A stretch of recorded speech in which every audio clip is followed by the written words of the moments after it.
salieron las cifras del desempleo sacadas por la Dirección General de Estadística y Censos porteños. Fue del 8,7 en el primer trimestre del 2022, y para saber cuál es la tendencia, vamos a hablar con un amigo de la casa, con Marcelo Ramal. Él es economista, sabe un montón, ex legislador de la ciudad e integrante del partido Política Obrera. ¿Cómo te va, Marcelo? Simón te saluda. Simón, buen día. Como siempre, un gusto saludarte. Igualmente para nosotros. Muchas gracias por atendernos. A ver, esta cifra en sí, ¿es alta, baja? Bueno, ocurre lo siguiente. Si se mira respecto de un año atrás, en el 2021, cuando el efecto de la pandemia, ¿no es cierto?, era mucho más marcado, bueno, hay una reducción de alrededor de 1 punto porcentual, ¿no es cierto?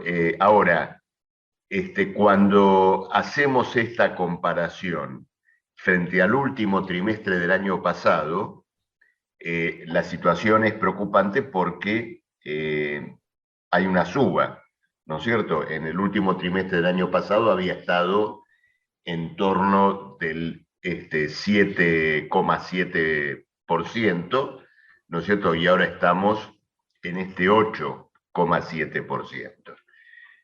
El dato, digamos, que sin embargo creo que hay que destacar con mayor fuerza, es que en esta recuperación del empleo que tuvo lugar desde la salida de la pandemia hasta ahora, principalmente dominó el trabajo no formal, el trabajo precario, el trabajo por contrato, el trabajo temporario, ¿no es cierto? Esto vale para la ciudad de Buenos Aires, pero vale para el conjunto del país. Durante la pandemia hubo una marcada reducción de planteles laborales, principalmente de lo que diríamos trabajadores mayores de 40 años, donde muchas veces con el argumento de los riesgos de salud y demás, bueno, hubo salidas, despidos, en casos de trabajadores de mayor edad, retiros voluntarios, y todo esto se cubrió con modalidades de trabajo más informal o precario. Esta me parece que es la característica más importante de lo que tiene que ver, ¿no es cierto?, con estos datos.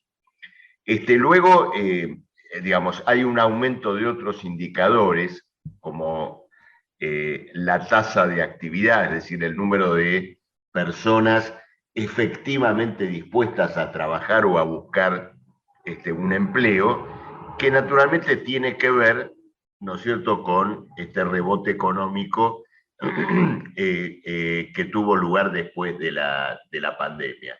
Pero te insisto, digamos, para buscar un concepto central, yo te diría que hay una línea de recuperación del empleo, pensando en un año atrás hasta hoy, fundada principalmente en el trabajo informal. Después me voy a referir con un poquito más de detalle cómo se expresa esto en la ciudad de Buenos Aires, particularmente. Perfecto, sí, sí, totalmente. Y decime, a ver, la diferencia que vos marcabas de 8,7 a 7,7 en realidad es un montón, es un 12%. Sí, sí, por supuesto, digamos, es algo importante. Creo que tiene que ver también con un proceso económico de carácter más general. Se percibe que, digamos, el rebote post pandemia no configura una verdadera reactivación, y probablemente estos indicios sean todavía más preocupantes en el periodo que viene, en el sentido que indudablemente la inflación tan acelerada que tuvo lugar durante todo este primer semestre se está buscando frenar.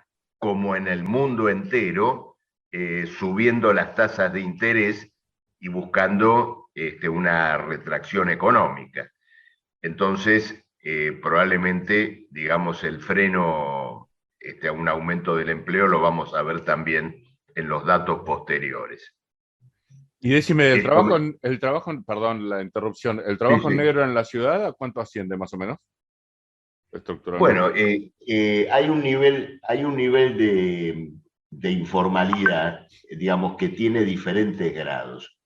Pero yo te diría, digamos, que estamos en torno del 35%, y si sumamos algunas modalidades podemos inclusive sumar, digamos, algunos puntos porcentuales más. El trabajo informal, digamos, tiene varios filones, ¿no?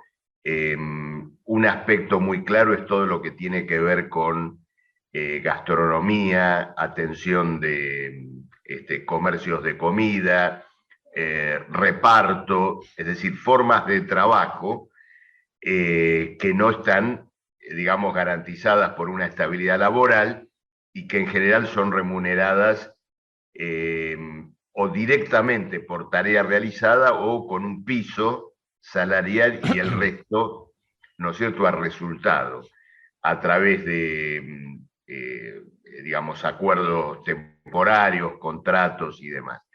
Luego hay una enorme masa de trabajadores precarios en el sudoeste de la ciudad de Buenos Aires, en, en las villas, en la Villa 15, en la Villa 20, en la Villa 1, 11, 14, que son la base actual de una parte de la industria confeccionista textil en la Argentina.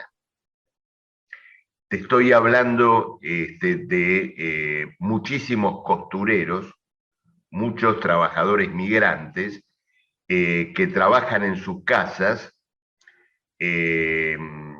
digamos, a fazón, por pedido, en una variante de trabajo domiciliario que, si hacemos, digamos, larga historia, fue la forma de trabajo que precedió al nacimiento de la gran industria en el siglo XVIII, ¿no es cierto? Pero que por esas piruetas del desarrollo desigual hoy se está reiterando en la Argentina, bajo lo que llamaríamos hoy tercerización, subcontratación.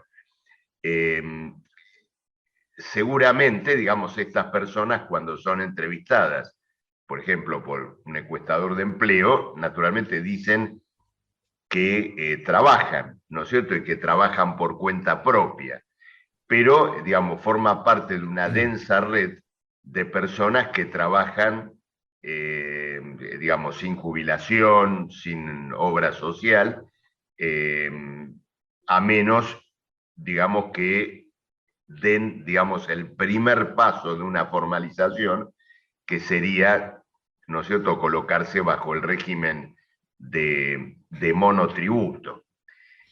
Siguiendo con este análisis que te digo, también en la zona sudoeste de la ciudad hay una industria confeccionista textil que, bueno, se desenvuelve en fábricas, ¿no es cierto?, con trabajadores, en muchos casos también migrantes, a veces trabajadores que comparten el trabajo domiciliario con su trabajo en la fábrica y que se lleva adelante con salarios muy bajos.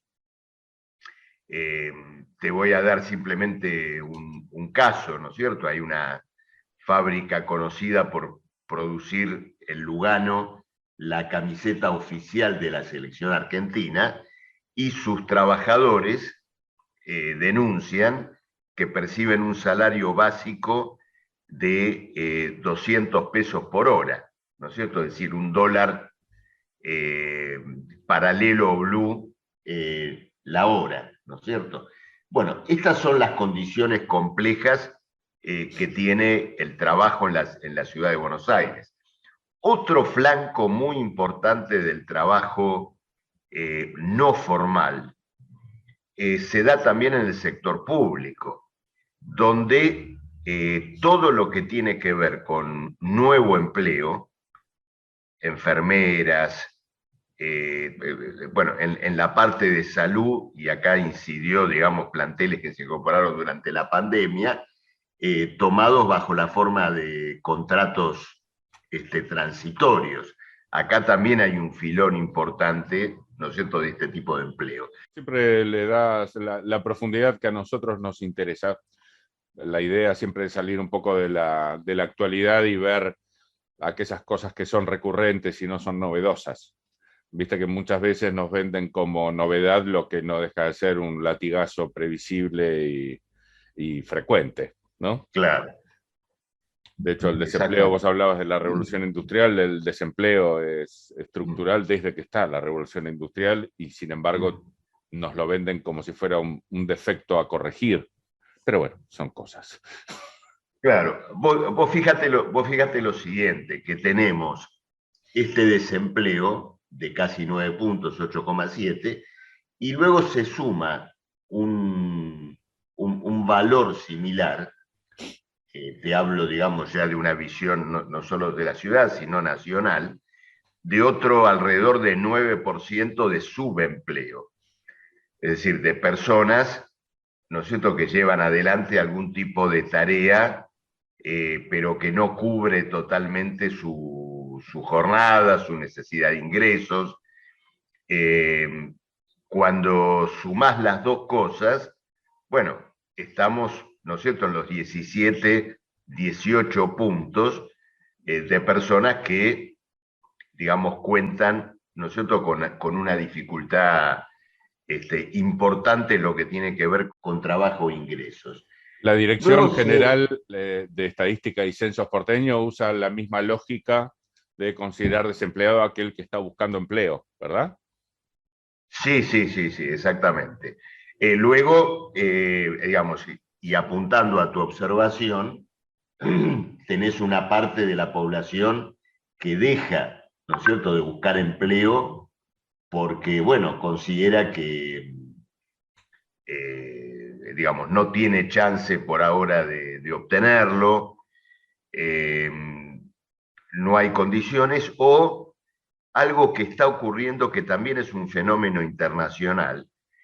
Las condiciones laborales y salarios que se ofrecen apartan a un sector principalmente de jóvenes de la oferta laboral.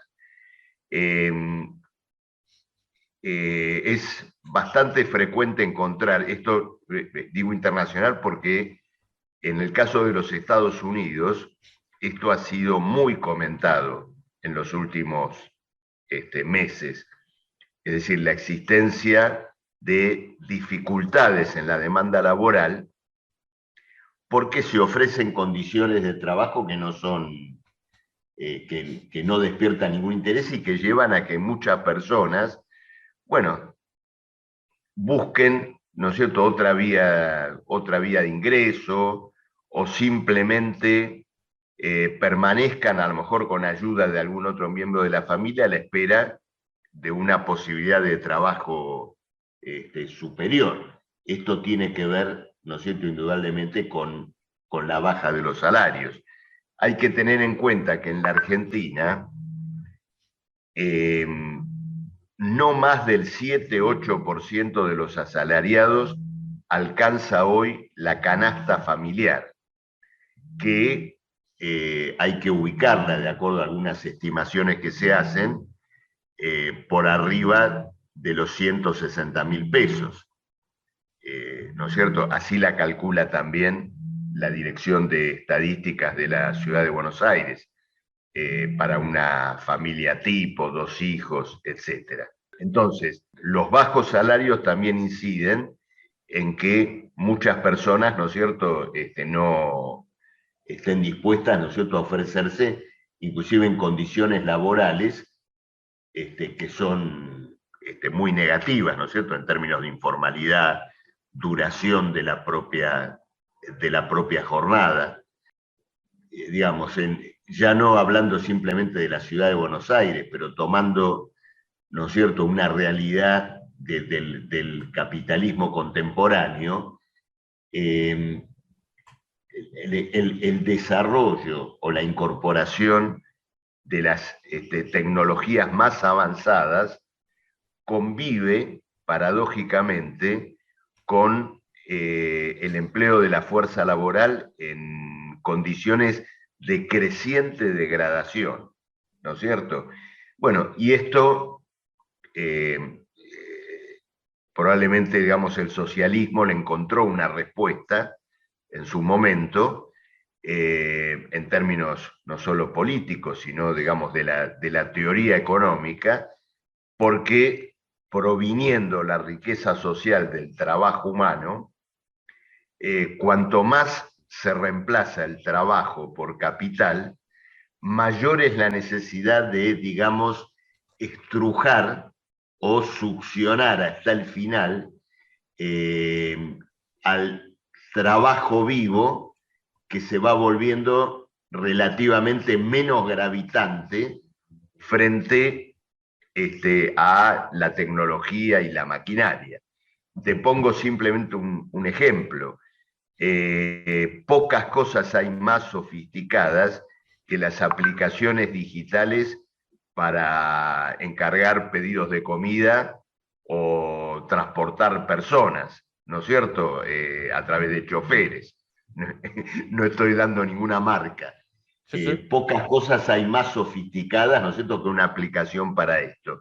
Y la contraparte de esa sofisticación es el empleo de trabajadores en las condiciones más precarias, ¿no? Todos lo conocemos, los chicos que trabajan en las aplicaciones de reparto, que arriesgan su vida, tienen un ingreso que está condicionado al número de pedidos y por lo tanto los obliga a una velocidad que muchas veces conspira contra su seguridad. Bueno, esta es una realidad, ¿no es cierto?, de la sociedad capitalista, la Absolutamente. sociedad que conocemos, que, como te decía antes, exprime las posibilidades de la fuerza laboral que dispone cuanto menos gravitación tiene esa fuerza laboral en su estructura de costos, ¿no? Totalmente. Ha sido una charla maravillosa y te la agradecemos, pero quedamos abiertos a que vos nos digas si querés acotar algo. No, no, esto me parece lo más importante y, digamos, creo que la charla ayudó a dar una mirada en lo que, lo que algunos llamaron, me refiero al presidente, ¿no?, la ciudad opulenta. Bueno, esa ciudad opulenta tiene un trasfondo de precarización laboral, informalidad, bajos salarios, que engloba probablemente a la mayoría de sus trabajadores. Es así. Te mandamos un abrazo y te agradecemos mucho la charla. No, por favor, un abrazo a ustedes.